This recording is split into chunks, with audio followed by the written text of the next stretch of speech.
Hello class के math institute में आप सबका स्वागत है। और बताइए आप सब कैसे हैं। आई होप आप सब अच्छे ही होंगे। आप लोगों ने आज तक जो टॉपिक पढ़ा है, जो समझा है, जिन चीज़ों को आज तक आप लोगों ने अच्छे से पढ़ा होगा, उनसे रिलेटेड आपने प्रैक्टिस भी किया होगा। तो वो प्रैक्टिस आपको ये बताया होगा कि आपने कितना पढ़ा है या कितना जाना है, आपको अभी और कितना समझने की और कितना पढ़ने की ज़रूरत है। तो उन चीज़ों को अच्छे से पढ़ने के लिए, समझने के लिए हमें प्रैक्टिस करना ज़रूरी होता है। तो जो भी टॉपिक आज तक आप लोगों ने पढ़ा है, उसको मैंने आप लोगों को कंप्लीट अच्छे से पढ़ाने की पूरी कोशिश की है। आप लोगों ने उसको कितना बेहतर ढंग से पढ़ा है, कितना बेहतर जानने और समझने की कोशिश की है, ये चीज़ आप पे डिपेंड होती है। तो अगर आप लोगों ने उसको अच्छे से पढ़ा होगा, समझा होगा, तो अगर आप उससे रिलेटेड क्वेश्चन करते होंगे तो आपके वो क्वेश्चन अच्छे से हो जाते होंगे। किसी चीज़ को अच्छे से समझने के लिए, जानने के लिए हमें उस टॉपिक को कम्प्लीटली पढ़ने के बाद उससे रिलेटेड प्रैक्टिस करना ज़रूरी होता है। तो यूपी पुलिस सिलेबस के अंतर्गत जो टॉपिक हम लोगों ने आज तक पढ़ा है, उससे रिलेटेड हमने एक प्रैक्टिस किया है। तो आज हम दूसरा प्रैक्टिस करेंगे। उस प्रैक्टिस के ज़रिए हम ये जानेंगे कि हमने उन चीज़ों को कितना अच्छे से पढ़ा है। तो आइए हम पहला क्वेश्चन करते हैं। जो हमारा पहला क्वेश्चन है वो मुहावरे से रिलेटेड है। जैसे आँख खुलना, आँख खुलना जो मुहावरा है उसका अर्थ क्या होगा। आँख खुलना, बहुत क्रोध करना, क्या होगा, बहुत क्रोध करना, या होश में आना, अत्यंत प्यार करना, या उल्टा काम करना। आँख खुलना जो मुहावरा शब्द है उसका अर्थ क्या होगा, होश में आना। आँख खुलना का क्या होगा, होश में आना। आँख खुलना, होश में आना। जैसे अब किसी व्यक्ति को कोई चीज़ कहते हैं तो उसको कहते हैं अब इनकी आँखें खुल गई। तो इसका मतलब ये है कि अभी तक जो चीज़ें इनको नहीं पता थी वो इनको अच्छे से पता हो गई हैं। तो व्यक्ति होश में आ जाता है। अगला क्वेश्चन है हमारा कमर सीधी करना। कमर सीधी करना, इसका अर्थ क्या होगा, काम करना, थकावट दूर करना, बुरा भला करना, या व्यर्थ परिश्रम करना। थकावट दूर करना, व्यर्थ परिश्रम करना, बिना मतलब के, बिना किसी फल के कोई भी काम करते रहना। बुरा भला करना, चाहे वो चीज़ें अच्छी हो चाहे बुरी हो, बस करते रहना। काम करना, किसी चीज़ के प्रति लगन हो, मन में आशा हो, उसके प्रति प्रेरित होना। थकावट दूर करना, तो कमर सीधी करने का अर्थ होता है थकावट दूर करना। कमर सीधी करने का अर्थ होता है थकावट दूर करना। कमर सीधी करने का अर्थ होता है थकावट दूर करना। थकावट दूर करना। व्यक्ति अगर किसी काम को करता रहता है, परेशान हो जाता है, तो वो अक्सर अचानक कहता है कमर सीधी कर ले, मतलब वो व्यक्ति थक गया है, अपनी थकावट दूर करना चाहता है। अगला क्वेश्चन है हमारा खुदा गंजे को नाखून ना दे। खुदा जो है वो गंजे को नाखून ना दे, क्योंकि गंजे को नाखून दे देगा अपने नाखून से ही सर पे मार लेगा। तो सिद्धांतहीन होना, बिना सिद्धांत के होना, तुच्छ होना। सिद्धांतहीन होना, तुच्छ होना। अनाधिकार को अधिकार का मिलना। अनाधिकार को अधिकार का मिलना। आपत्तियों से बचाना, इसका अर्थ क्या होगा, अनाधिकार को अधिकार देना। अनाधिकार को अधिकार देना, मतलब जो अधिकार लेने के योग्य ना हो उसको अधिकार दे देना। अगर उन चीज़ों के बारे में उसको अच्छे से जानकारी नहीं होगी, उसको उस चीज़ के बारे में पता नहीं होगा, उन चीज़ों को वो अच्छे से कर नहीं पाएगा। उसको दी गई जिम्मेदारियां अगर उसे आभास ही नहीं होगा कि जो जिम्मेदारी हमें मिली है वो कैसी है या हमें उसे किस प्रकार निभाना है, तो वो उसका दुरुपयोग करेगा। तो गंजे को नाखून ना दे, खुदा गंजे को नाखून ना दे, इसका अर्थ होगा अनाधिकार को अधिकार न मिलना। निर्वाचित शब्द में कौन सा प्रत्यय है। निर्वाचित, निर्वाचित शब्द में कौन सा प्रत्यय है, निर्वाचित। चित्त में ही प्रत्यय लगा होगा क्योंकि प्रत्यय शब्द के बाद में जुड़ता है। तो निर्वाचित में इनमें से कोई नहीं है, ऐसा हो ही नहीं सकता क्योंकि इसमें प्रत्यय लगा हुआ है इक। इच, चित्त जो है उसके अंत में क्या इक प्रत्यय लगा हुआ है, या सित है या इत है। इत, सित, इक, इन तीनों में से इन शब्द में कौन सा प्रत्यय लगा हुआ है। तो निर्वाचित में कौन सा प्रत्यय लगा है, निर्वाचित में इत प्रत्यय लगा है। निर्वाचित शब्द में इत प्रत्यय लगा है। कौन सा प्रत्यय लगा है? इत प्रत्यय लगा है। अगला क्वेश्चन है हमारा, ध्वनियों के मेल से बने वर्ण समुदाय को कहते हैं। ध्वनियों के मेल से बने जो चीजें हम पढ़ते हैं जैसे क ख, ये सब क्या है? ध्वनियां हैं। इनको पहचानने के लिए जो हम क बनाते हैं वो पहचानने के लिए सिर्फ एक चिन्ह है। तो ध्वनियों के मेल से बने सार्थक वर्ण समुदाय को क्या कहते हैं? जैसे क ख ग ये ध्वनि है, एक वर्ण है। इनके जो समुदाय से, इनसे जो सार्थक समुदाय बनते हैं, इनके मेल से जो समुदाय बनाए जाते हैं वर्णों के समुदाय, उनको क्या कहते हैं? शब्द कहते हैं। किसी एक अक्षर को हम वर्ण कहते हैं, तत्सम और देशज शब्द कहते हैं। वर्णों के समुदाय को शब्द कहते हैं। ध्वनियों के मेल से बने सार्थक वर्ण समुदाय को शब्द कहते हैं। वर्णों के मेल या वर्णों से जो समुदाय बनाए जाते हैं उनको हम शब्द कहते हैं। ऐसे शब्द जो संस्कृत और प्राकृत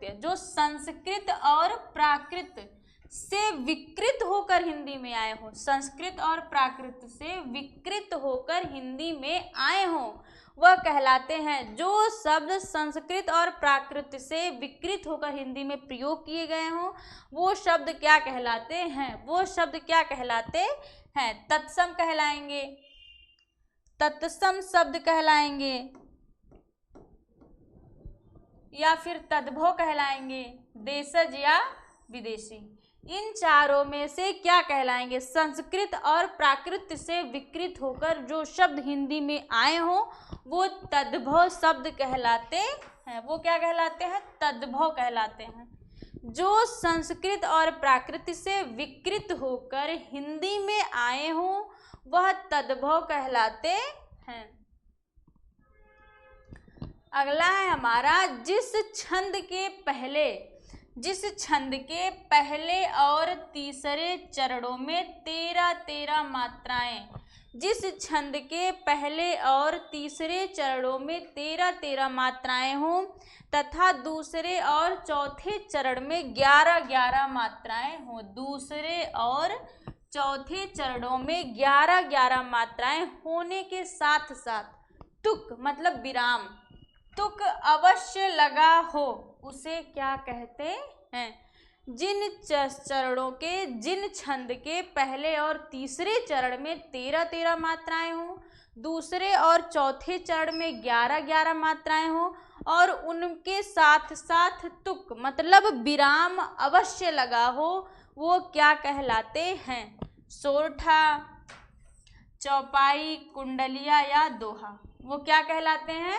दोहा। क्योंकि दोहा के पहले और तीसरे चरण में 13 मात्राएं होती हैं, दूसरे और चौथे चरण में 11 मात्राएं होती हैं और दोहा के अंत के चरणों के अंत में विराम के साथ विराम लगा होता है। तो दोहा क्या है? जिसके पहले और तीसरे चरणों में 13 मात्राएं तथा दूसरे और चौथे चरण में 11 मात्राएं हों और साथ में तुक अवश्य लगा हो।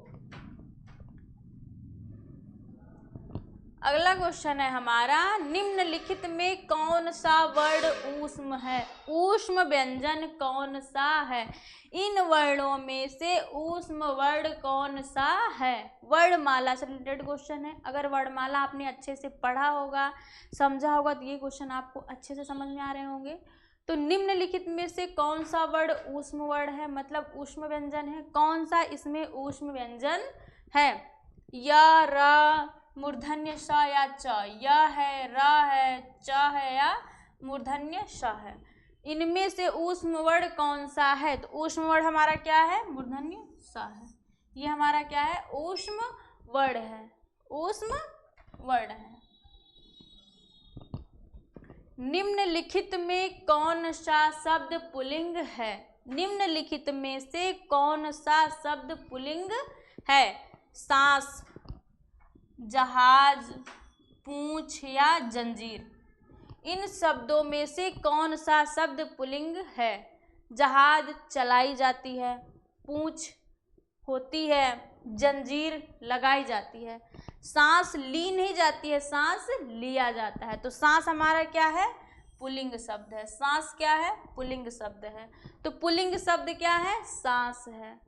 अगला क्वेश्चन है हमारा, अर्थ निम्नलिखित में से कौन सा अर्थ मणि शब्द का नहीं है? जो मणि शब्द दिया गया है इन चारों में से कौन सा अर्थ उसका नहीं है? कलाई, श्रेष्ठ जन, बसंत ऋतु या बेशकीमती पत्थर।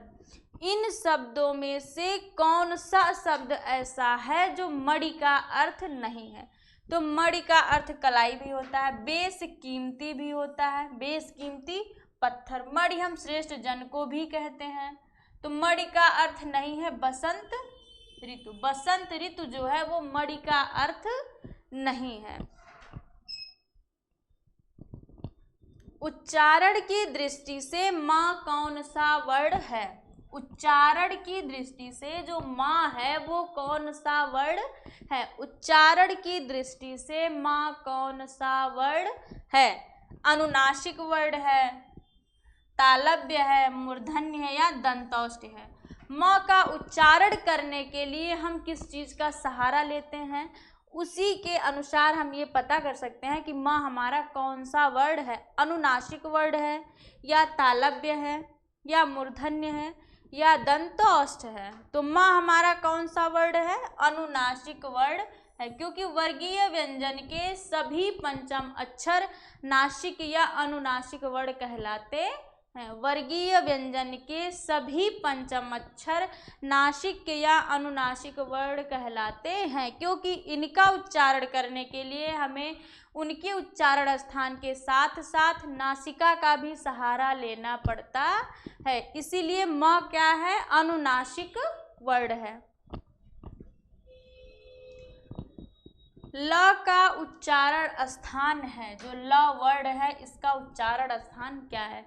ल का उच्चारण करने के लिए हम किसका सहारा लेते हैं? कंठ का, तालु का, मूर्धा का या दंत का? इन चारों में से हम किसका सहारा लेते हैं? कंठ का, तालु का, मूर्धा का या दंत का? तो ल का उच्चारण स्थान क्या होता है? दंत होता है। अगर आप ल पढ़ेंगे, ल कहेंगे तो उसके लिए आपकी जो जिह्वा है वो दंत से जाकर टकराती है। तो जिन वर्णों का उच्चारण करने के लिए हम जिन स्थान का सहारा लेते हैं वही उसका उच्चारण स्थान कहलाता है। तो ल का उच्चारण स्थान दंत होता है। अगला क्वेश्चन है हमारा, निम्नलिखित में से किस शब्द के साथ, निम्नलिखित में से किस शब्द के साथ उपसर्ग जुड़ा हुआ है? जो इसमें हमारे 4 विकल्प दिए गए हैं, इनमें से किसके साथ उपसर्ग जुड़ा हुआ है? उपसर्ग जो है वो शब्द के पहले लगता है। तो इनमें से किसके साथ उपसर्ग जुड़ा हुआ है? आंतरिक, जाह्नवी, अधिवान या अधिक? इन चारों में से किसके साथ उपसर्ग जुड़ा हुआ है? तो उपसर्ग किसके साथ जुड़ा हुआ है? अधिक नहीं, जाह्नवी, आंतरिक या अधिवान। तो उपसर्ग हमारा जुड़ा हुआ है अधिवान के साथ। इसमें कौन सा उपसर्ग लगा है? अधि। अधि उपसर्ग लगा हुआ है। तो इनमें से अधिवान के साथ उपसर्ग जुड़ा हुआ है। अगला है हमारा 4 चांद लगाना। 4 चांद लगाना का सही अर्थ क्या होता है? जैसे हम कभी कभी कह देते हैं तुमने तो 4 चांद लगा दिए, या उसने इन चीज़ों में 4 चांद लगा दिया, या उसने वहाँ जाकर वहाँ 4 चांद लगा दिया, या फिर हम ऐसा भी कहते हैं कि शोभा बढ़ा दिया। तो उसी तरह 4 चांद लगाना का जो सही अर्थ है वो क्या होगा? प्रशंसा करना, सम्मानित करना, पुरस्कृत करना या शोभा बढ़ाना। 4 चांद लगाने का अर्थ होता है शोभा बढ़ाना। 4 चांद लगाने का अर्थ होता है शोभा बढ़ाना, शोभा बढ़ाना। भाववाचक संज्ञा कौन है? निम्नलिखित में से भाववाचक संज्ञा किसमें है? जिनमें भाव उमड़ रहा हो वही भाववाचक संज्ञा है। तो इनमें से भाववाचक संज्ञा क्या है? झुंड। झुंड हमारी समूहवाचक संज्ञा है। झुंड क्या है? समूहवाचक संज्ञा है। गाय, ये तो संज्ञा है, भाववाचक नहीं, नामवाचक या जो कहे जातिवाचक संज्ञा है। ये क्या है? जातिवाचक संज्ञा या व्यक्तिवाचक संज्ञा है। कुशाग्रता, पानी। तो इनमें से भाववाचक संज्ञा क्या है? कुशाग्रता। कुशाग्रता क्या है? भाववाचक है। ये हमें बता रहा है कि वो व्यक्ति कैसा है? कुशाग्र है, वो व्यक्ति प्रखर है। तो भाववाचक संज्ञा कौन सी है? कुशाग्रता। कुशाग्रता क्या है? भाववाचक संज्ञा है। धातु के आगे कर लगाकर कौन सी क्रिया बनाई जाती है? धातु के आगे कर लगाकर कौन सी क्रिया बनाई जाती है? धातु के आगे जब हम कर लगाते हैं तो कौन सी क्रिया बन जाती है? तत्कालिक, तात्कालिक, प्रेरणार्थक, पूर्वकालिक या नाम धातु क्रिया। इन चारों में से कौन सी क्रिया बनाई जाती है? तो धातु के आगे कर लगाकर हम पूर्वकालिक क्रिया बनाते हैं। धातु के आगे कर लगाकर पूर्वकालिक क्रिया बनाई जाती है। निम्नलिखित में से कौन सा तत्पुरुष समास है? इनमें से कौन सा तत्पुरुष समास है? तत्पुरुष समास कौन सा है? चंद्रमौली, आशातीत, जीव घड़ी या चक्रपाणी। इनमें से तत्पुरुष समास कौन सा है? तत्पुरुष समास कौन सा है? आशातीत। आशातीत क्या है? हमारा तत्पुरुष समास है। तत्पुरुष समास कौन सा है? आशातीत। अगला क्वेश्चन है हमारा, निम्नलिखित में से कौन सा शब्द कृदंत का है? कृदंत है। कौन सा शब्द कृदंत है? किसमें कृदंत प्रत्यय लगा हुआ है? तो कृदंत प्रत्यय किसके साथ लगाते हैं हम? धातु के साथ। जो प्रत्यय धातु के साथ जुड़ते हैं वो कृत या कृदंत कहलाते हैं। तो कृदंत है। कौन से शब्दों में कृत प्रत्यय लगा हुआ है? दयालु, सोनार, लिखावट या कृपण। इन शब्दों में से कौन सा शब्द कृदंत है? तो कृदंत शब्द कौन सा है? लिखावट, क्योंकि इसमें जो धातु है लिखावट में वो है लिख। लिख धातु के साथ वट प्रत्यय जुड़ा हुआ है।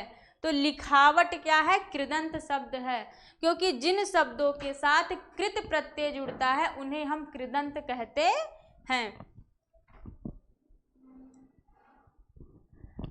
निम्नलिखित में से कौन सा शब्द विशेषण नहीं है? विशेषण नहीं है। जो शब्दों की विशेषता ना बताए वो विशेषण है। तो इनमें से कौन सा शब्द विशेषण नहीं है? आकाश, बहादुर, चांचल्य या चपलता। इनमें से कौन सा विशेषण नहीं है? चपलता विशेषण है, चांचल्य भी विशेषण है, व्यक्ति की चंचलता बताता है।